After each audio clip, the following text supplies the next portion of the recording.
Assembly was also given the right to rule this country after independence, the short period of 3 years, that is after independence and before India became republic.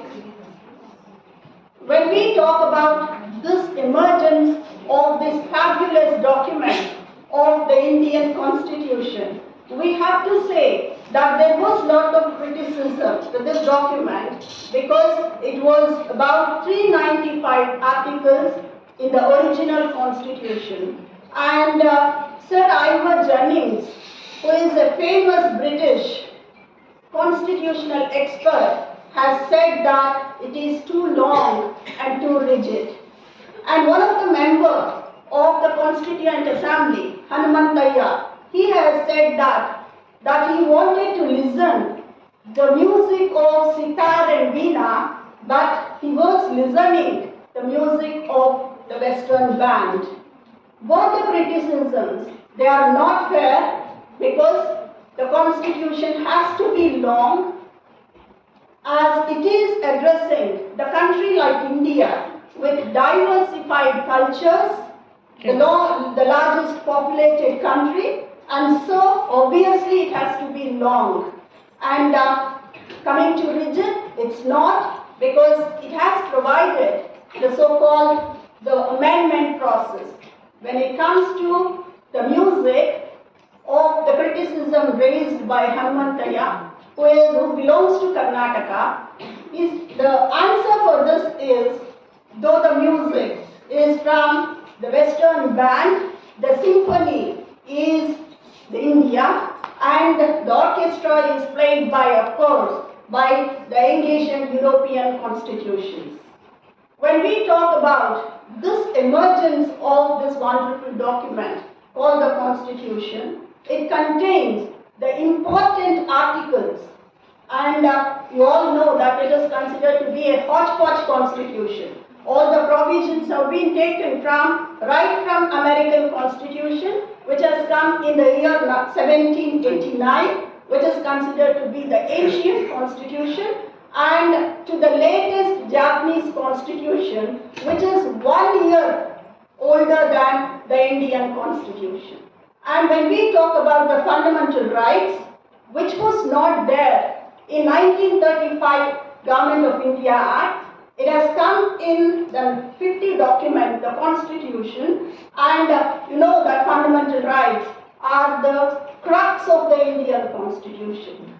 And out of these fundamental rights, you have an important article called Article 21, which talks about life and personal liberty. And this article has been taken from the Japanese Constitution. The provision in the Japanese Constitution is 31. So right from the oldest to the youngest, the Indian Constitution has incorporated all the best provisions of the other countries, and it has been amended, adopted, modified to suit the Indian conditions. Likewise, you have the important article called 22, which goes with preventive detention, and wherein the judicial intervention has become utmost important when this has been implemented. And we have the fantastic fundamental duties, which was not there in any of the constitution ever made before. And when you read these duties, it gives the reflection of Indian culture, wherein when you ask for a right, you have to do the duty first. So fundamental duties have been made as a part and parcel of the Constitution, including the so-called the culture, the diversity of the country. And you have another article, 29, which talks about minority rights, to protect the minorities, culture of this country. Yes, we need to protect the culture. And say, for example, if you are born to an immigrant parents of America, who have settled there in America, you become an American citizen, and all your ties will be broken down. So you will not have any association with your culture. But it's not so in case of India. The Constitution provides Article 29, which says that even though you are or you belong to different cultures, your culture will be protected, and you have to respect the other culture also.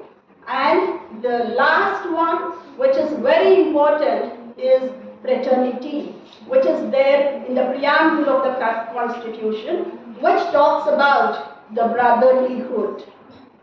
So, with this fabulous document, I can say, which has been made by founding fathers, the Constituent Assembly, which has taken about 2 years, 11 months and 18 days, with lots of committees, and one of the committee, the drafting committee, is headed by Baba Saheb Ambedkar, who has made it out to come out, and we are governed by the Constitution of today with 105 amendments, 106 also have come, giving 33% reservation to the women in both the houses of parliament.